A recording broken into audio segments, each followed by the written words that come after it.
안녕하세요, 구독자 여러분.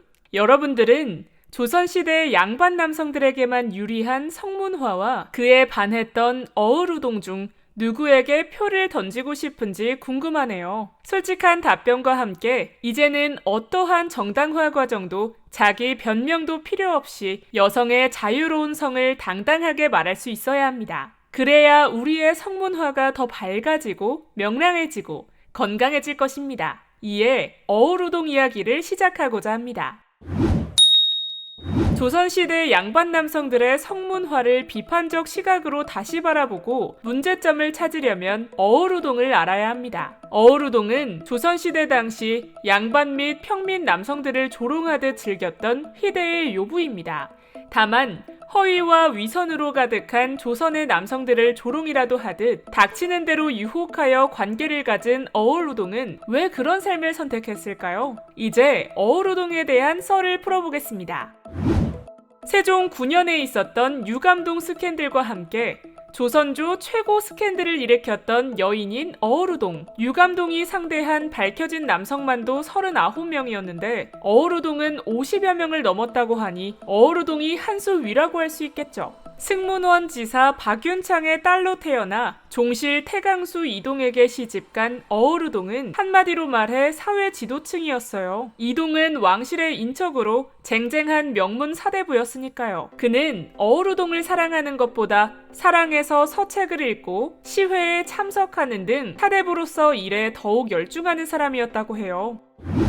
하긴 이동만 그런 것이 아니라 당시 사대부 남성이 안사람과 같이 눈 맞추며 대화를 나누는 일이야 있었겠습니까? 각기 안채 사랑채 나누어 생활하였고 잠자리도 밤에 그 누구도 모르게 살며시 들어왔다 살며시 나가는 그런 생활이었으니까요. 그러나 이동은 그것보다 더 심했나봐요. 내실에 거의 들어오지 않는 남자. 어을우동은 당연히 독수공방으로 지내는 날이 많았죠.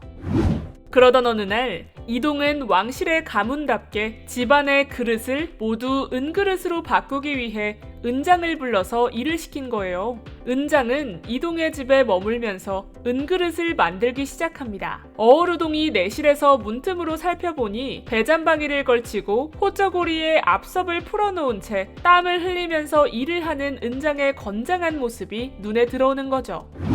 외로운 밤들의 연속을 보내던 그녀는 은장에게 접근하기 위해 계집종의 옷을 입고 하인인 채 하면서 말을 건넵니다. 참으로 과감하고 욕망대로 행동하는 여인이라고 할 수 있겠습니다. 은장은 어을우동이 살갑게 수작질을 하자 자신에게 일을 시킨 집의 여주인인지도 모르고 농을 주고받기까지 합니다. 그 시절에 감히 있을 수 없는 장면인 겁니다. 어을우동은 하루 종일 은장이 일하는 곳에서 웃고 떠들고 놀아요.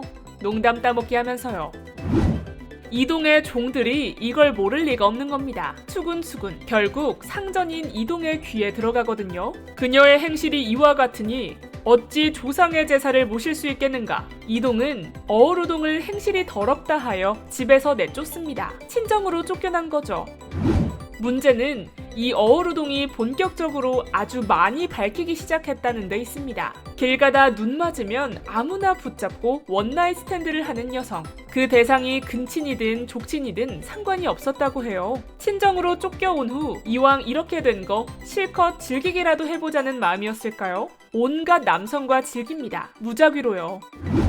나중에 밝혀진 바에 의하면 사회 지도층 인사들을 주로 상대했던 것만도 아니었나 봅니다. 그녀가 상대했던 50명의 프로필을 살펴보면 전희감, 생도, 박강창, 설희, 김희동, 병조판서, 어유소, 직제학, 노공필, 아전, 오종현, 과거 합격생 홍찬 등등 어을우동이 상대한 남성들은 지위고하를 막론하였죠. 고려부터 이어져 오던 아내를 둔 남자가 또 다른 아내를 맞아들이는 풍속이 금지된 것은 조선 태종 13년이었어요.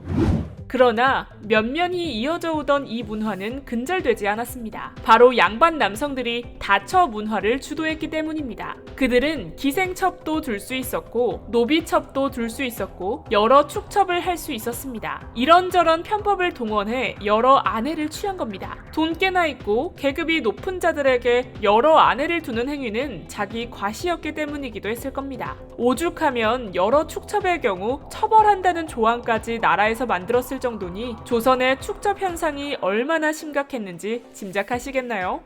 성, 몸, 마음, 정신의 4가지 차원에서 충족하고 깨어나야 바로 유토피아가 이루어집니다. 유토피아는 그 어디에도 없고 그 누구도 주지 않습니다. 지금 당장 포브레인 행복 지도를 펼쳐 내 안의 유토피아를 항유하십시오. 내 안의 유토피아로 가는 고해상도 행복 지도 이제 펼쳐집니다.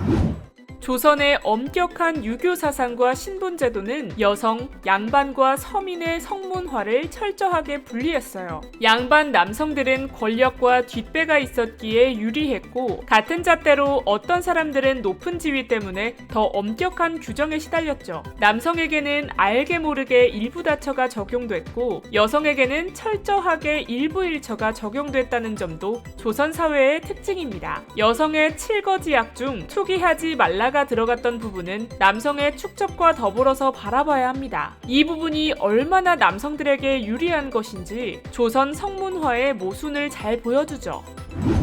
자, 이러한 환경 속에서 어우루동의 자유로운 성생활 소문이 조선 전체에 파다하게 퍼지니 조선 사회는 발칵 뒤집히죠. 사헌부에서 그녀를 체포하죠. 가혹한 고문을 당합니다. 고문을 당하며 지목했던 고위 관료들은 발뺌하기 급급했다 하고요. 그런데 여기서 가장 큰 문제는 어우루동의 신분이었다는 겁니다. 양반가의 딸로서 종실이었던 태강수 이동에게 시집을 간 종실 가문 며느리인 겁니다. 태종의 둘째 아들이자 세종대왕의 손윗 형님 되는 효령대군의 손주 며느리가 바로 어우루동이었고 당시 왕이었던 성종의 입장에서는 개망신이었다는 겁니다.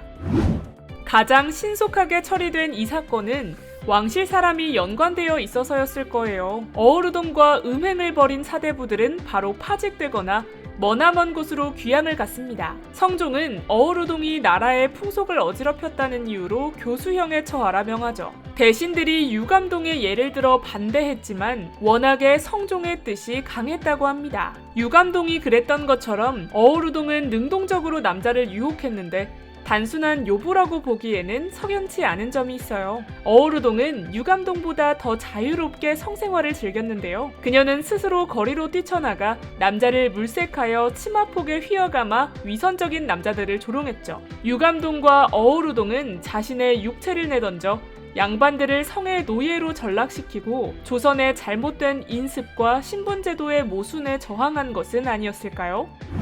사초를 기록한 당대의 사관들은 어우루동 사건을 음행의 측면에서만 다루었으나 그 내면에는 인습을 타파하려는 여성들의 본능과 정체성을 찾으려는 몸부림이 보여집니다. 조선시대의 성은 꽁꽁 닫혀 있었으니까요. 어우루동이 스스로 창계라고 선언한 것은 억눌린 여성들의 외침이라고 할 수 있지 않을까요? 여러분들, 어우루동 대 조선시대 남성들, 그 누구의 편을 들어주시겠나요? 댓글로 투표해주시면 밝고 건강하고 명랑한 성문화를 지향하는 타워월드에서 더 재미있는 성문화 이야기로 찾아뵐게요. 시청해주셔서 감사합니다. 성, 몸, 마음, 정신, 포브레인 행복대학으로 초대합니다. 포브레인 생활 수행으로 행복 박사 되세요. 100세 시대 완전 건강과 행복을 드립니다.